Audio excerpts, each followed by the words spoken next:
And when you're naturally super, you become supernatural. And that's how we are all. We're all supernatural beings because we are primarily animated by a spirit. We are a spirit existing in a body with a soul. And when you know how to align your spirit to the inside call or your inside true self and the outside happenings, you become supernatural. Right? So that's how we're all gifted, and we're all supernatural people. We're no less than anyone each other. And when you speak about our image and likeness, we made in the image and likeness of God, which means that we are spiritual by nature. And when you're spiritual by nature, there is no gender, there is no formative rules, regulations, and all these other things, which is kind of taken away. But that does not mean that you could just do whatever you want to do. You have a call and you need to stick to it.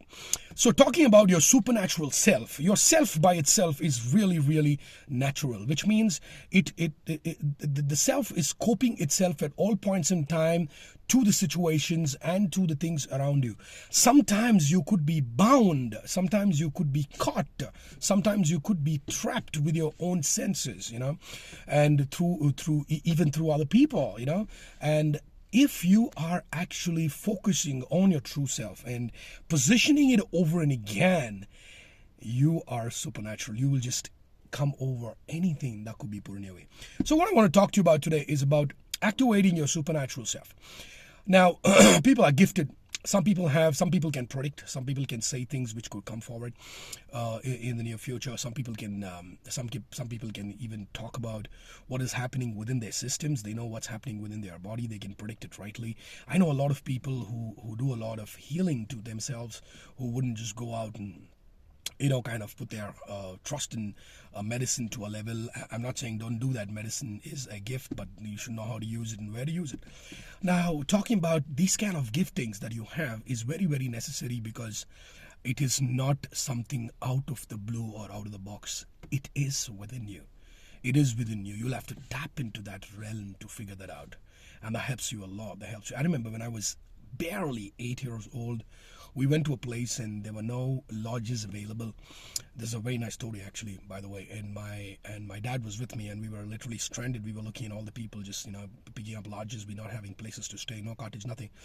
And all of a sudden, me being an 8 or a 9-year-old boy, maybe around 8 or 9, I think so, I just popped out of and told him, go to that shop there. You will find a man called Joseph, and he will give you a room. My dad looked at my face and he said, what are you talking? But I love my dad for this, because he trusted what I said. And he walked into that shop, and then he asked him, is there a guy called Joseph? And the man said, Joseph will be here in half an hour's time. And at the end of the day, Joseph got us a room. How did it happen? I'm an 8-year-old boy living in Bangalore City, going down south. We don't even know where people are. We don't even know who it is. Suddenly it comes into you like a flash. I tell you, everything for you is already predestined, but you need to know how to tap into that realm, how to get into it, right? I don't believe in superstitions. I don't believe in time, good time, bad time. I don't believe in certain ways and rules of doing things, because I got liberated from that. I got spiritually liberated. When you're spiritually liberated, you don't have any man-made mortal rules to hold you. But you are called for the good for the entire world and to the entire society. That is being apt supernatural. Apt supernatural being. You and I have to work on that stuff. You and I have to kind of know that there is an inward call like this in your very places. Probably you're a software engineer, but you're doing the best out there for you and for others. You could be a filmmaker. You're doing the best for you and for others. You could be in any area around the place, but you're doing the best for you and others.